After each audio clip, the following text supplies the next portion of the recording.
Selamat datang kembali siswa Indonesia X. Pada pertemuan kedua ini, kita akan membahas faktor resiko alergi dan imunopatogenesis alergi. Seperti yang telah dibahas sebelumnya, alergi yang diperantarai oleh suatu antibodi yang disebut imunoglobulin E dapat dibedakan menjadi atopi dan non-atopi. Non-atopi meliputi reaksi alergi terhadap serangga, parasit, dan obat-obatan. Sementara atopi sifatnya lebih kompleks karena mengacu pada kondisi genetik seorang individu atau keluarga yang membentuk imunoglobulin E sebagai suatu respon dari paparan alergen dosis rendah. Atopi atau bakat alergi pada seorang anak akan muncul selain karena adanya faktor genetik, juga adanya faktor lingkungan yang mendukung. Faktor genetik berupa adanya kelainan pada kromosom-kromosom tertentu. Faktor lingkungan meliputi adanya sensasi alergen, memiliki saudara kandung sedikit, kebersihan berlebihan, mendapat antibiotik pada 2 tahun awal masa kehidupan yang tidak pada tempatnya, tidak mendapat vaksinasi untuk pencegahan penyakit. Atopi dapat bermanifestasi menjadi penyakit alergi apabila terdapat gangguan pada organ target seperti sel dinding saluran nafas, saluran cerna atau kulit.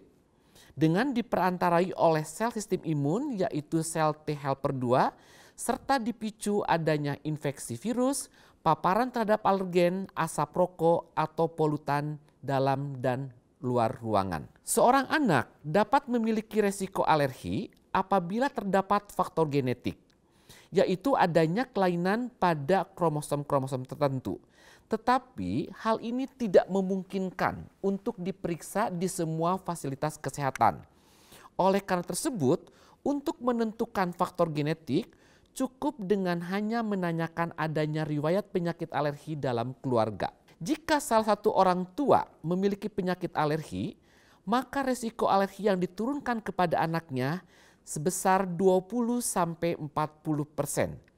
Dan jika kedua orang tua memiliki riwayat penyakit alergi, maka resiko alergi yang diturunkan sebesar 40-60%.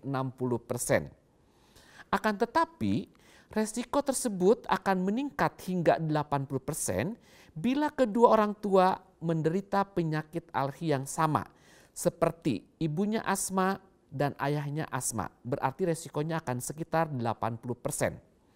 Sementara itu, jika dalam keluarga memiliki satu saudara kandung positif penyakit alergi, maka risiko alergi sekitar 25-30%.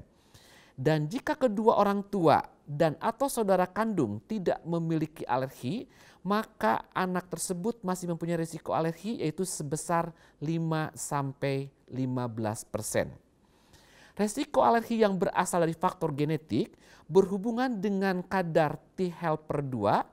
Selama masa kehamilan, kadar T helper 2 baik pada anak atopik maupun non-atopik memiliki kadar yang tinggi. Kadar T helper yang tinggi ini dapat mencegah ibu hamil dari keguguran. Namun kondisi berubah setelah melahirkan. Pada anak non-atopik, kadar T helper 2 menurun seiring dengan bertambahnya usia. Tetapi pada anak atopik kadar T helper 2 tetap tinggi.